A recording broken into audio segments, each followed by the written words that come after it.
জামাই বাবাজি, মনে বড় আশা ছিল যে আমার বড় মেয়ের সাথে তোমার বিয়া দিব, কিন্তু কি করবো কও, আমার মেয়েরা বিদেশও গেল, এই যে কি ছাদি থেকে পয়রা টুপুস করে মরে গেল।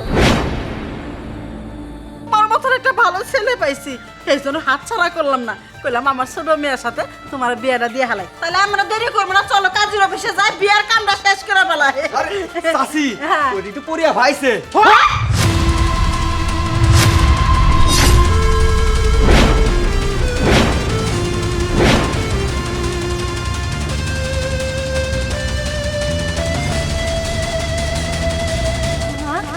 এই, তুই আমাকে ফোন না দিয়ে আইসিস কা? হ্যাঁ, আজকে আমার মেয়ের বিয়া, আজকে আমার মেয়ের যদি বিয়া ভেঙে যায় না, ওইদিকে ঘুরবে না, এদিকে থাক। তোমরা বাইতে চাও, আমি পরে কথা কইতেছি। ওরে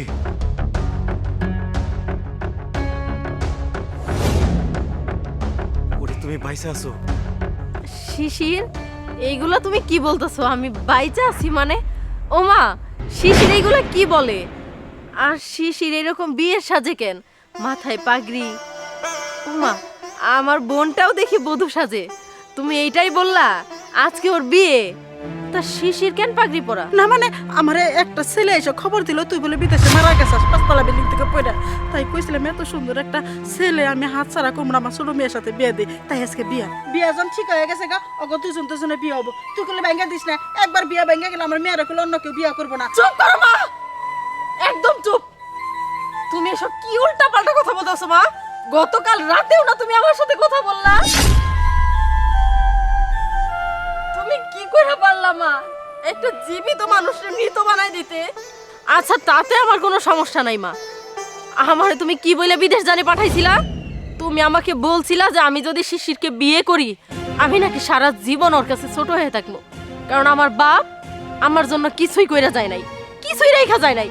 আমি যদি বিদেশে যাই আর টাকা পয়সা ইনকাম করি তাহলে নাকি আমি শিশিরের চোখে অনেক বড় হয়ে যাব।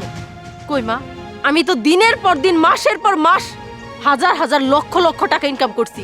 তুমি তো কোনোদিন একটা বারের জন্য আমারে ফোন দিয়া বলো নাই মা তুই দেশে আয়, তোর বিয়ের সময় হইছে, তোরে বিয়ে দিব বলছো? বলো নাই। আমি বড় বোন দেশের বাহিরে খাইটা মরি আর তুমি দেশে অনুষ্ঠান কইরা আমারই ছোট বোনের বিয়ে দিতেছো আমারই শখের পুরুষের সাথে। সীমা, তুমি ওরে বিয়ে দিতে আমার কোনো সমস্যা ছিল না, কিন্তু আমার ভালোবাসার মানুষের সাথে কেন মা? দেশে কি আর কোনো মানুষ ছিল না মা? ও তো আমার ভালোবাসার মানুষ, ও আমার শখের পুরুষ। আমি ওরে পাওয়ার জন্য আমি আমার জীবন যৌবন সব কিছু শেষ করে দিছি। আমি একটা মেয়ে মানুষ হয়ে দূর প্রবাসে গিয়ে কাটছি যাতে কইরা আমি দেশে এসে ওর সাথে সংসার করতে পারি। আর আমার সংসার শুরু হওয়ার আগে তুমি এই সংসার কাইরা নিয়ে আমার বোনের হাতে তুইলা দিলা।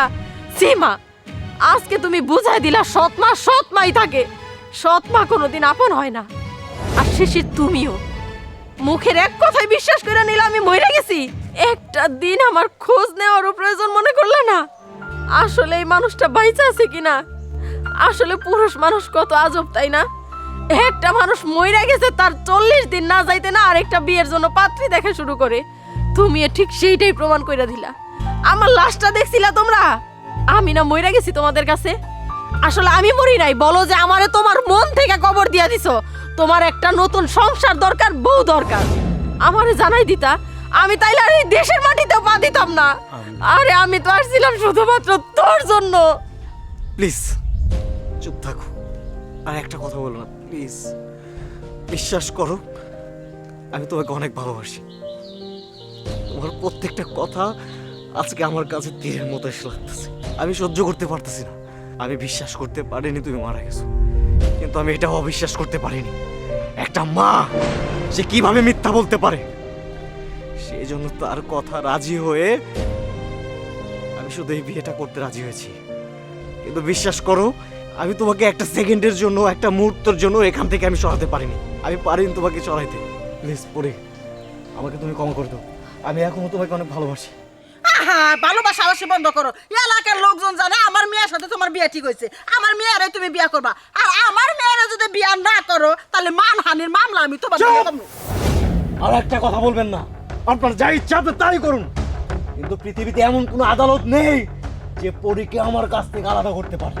জি জি জি মা, এতদিন জানতাম মা তো মাই, সৎ মা কি আর আপন মা কি, কিন্তু আপনি আবারও প্রমাণ করা দিলেন সৎ মাই তাকে কখনো আপন মা হতে পারে না। আমার পরীকে আপনি আমার কাছ থেকে আলাদা করতে চেয়েছিলেন, আর একটা মোড় দেখার থাকবো না। পরী, তুমি আমার সাথে চলো। তোর বোনের বিয়েটা ভাঙিস না, তোর বোনের বিয়েটা